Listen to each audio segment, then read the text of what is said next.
गुरुजी, मेरा लास्ट प्रश्न आपके माध्यम से ये बुलवाना है। बहुत सारे लोग खच्चर पर जाते हैं केदारनाथ और वैष्णो देवी भी जाते हैं खच्चर पे। अगर आप देख रहे हैं तो अभी रिसेंट का वीडियोस देखे होंगे तो उनको चरस पिला करके लेकर के लोग जा रहे हैं। किसको? खच्चर को जी। एक नाक बंद करके एक नाक से पिला रहे हैं और आपको यहाँ पे बहुत सारे लोग एडमायर करते हैं, इवन 11 मिलियन लोग एडमायर करते हैं। अगर आप ये बोल देंगे कि आप धाम जाते हो तो जाओ लेकिन पैदल जाओ, इनका प्रयोग मत करो, तो मेरे लिए बहुत अच्छा होगा, क्योंकि हम बहुत ज़्यादा ही एनिमल लवर हैं।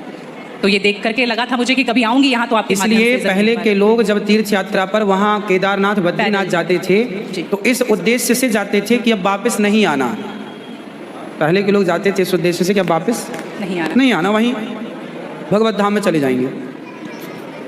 आजकल इसलिए आज के ज़माने में तीर्थ इत्यादि जवानी में ही कर लो। माँ बाप को समय है, पाँव हाथ चल रहे हैं तो करा दो, भजन करो मस्त जवानी में, बुढ़ापा किसने देखा। तो समय से सब कर लो, बुढ़ापे में फिर तो खच्चर ही बचेगा। तो बुढ़ापे जो देखो बूढ़े लोग हैं जो नहीं चल पा रहे हैं पर आस्था है दर्शन की, तो वो अपने हिसाब से जाते हैं। नहीं तो गुरुजी हेलीकॉप्टर भी तो है ना। हाँ हेलीकॉप्टर का बजट सबका नहीं होता। हेलीकॉप्टर से सब नहीं जा सकते ना, उसकी टिकट ही महंगी है, 25-50 हज़ार रुपये लगता है, लाख रुपये भी लगता होगा, भगवान जाने, मुझे नहीं पता कितना लगता है। अब सामान्य आदमी कहाँ वो 50 हज़ार की टिकट कटाएगा, वो तो 1000-2000 दे के जाना चाहेगा। तो सबके अपने अपने बजट हैं, पर ये कोशिश करो कि हम अपने पाँव पर चलें, हम किसी पर बोझ ना बने। ये सही है कि हम किसी जीव को परेशान ना करें। यदि वो गधा बधा जो भी है खच्चर, वो यदि स्वस्थ है, क्योंकि हमारे यहाँ राजाओं के ज़माने में घोड़ों पर ही सवारियाँ होती थी, रथ घोड़ों के द्वारा ही चलाए जाते थे, तो उन घोड़ों का ध्यान भी रखा जाता था। पंच परमेश्वर कहानी है जुम्मन सिंह खलगू चौधरी, उसमें एक इक्का गाड़ी की भी कहानी है ना।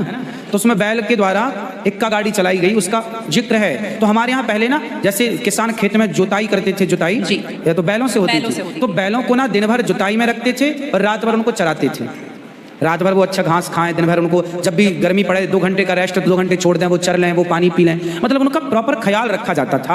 आज कुछ लोग क्या है, पैसे कमाने के लिए उनका ख्याल तो रखते नहीं है, और वो पैसे लेने के चक्कर में ना उसको भरपेट खिलाते हैं, ना उसका पानी का ध्यान, ना खाने का ध्यान, तो वो कमजोर हो जाता है, मर जाता है कई बार। वही प्रॉब्लम है गुरुजी, वो 5-5 बार चढ़ाते हैं और आने के टाइम पे पूरा पाँव टूट जैसा जाता है और फिर उसका ध्यान नहीं। उसकी खिलाई पिलाई हो और एक समय होता है, यदि जवान है तो उसको उपयोग में लिया जाए, बूढ़ा है तो उसको रिटायर कर दिया जाए। अब बूढ़े गधे के ऊपर भी लोगों को बिठा कर ले जाएंगे, तो हर व्यक्ति जानवर हो या इंसान हो, हर चीज की क्षमता होती है। जवानी सबके साथ होती है और बुढ़ापा भी सबके साथ होता है।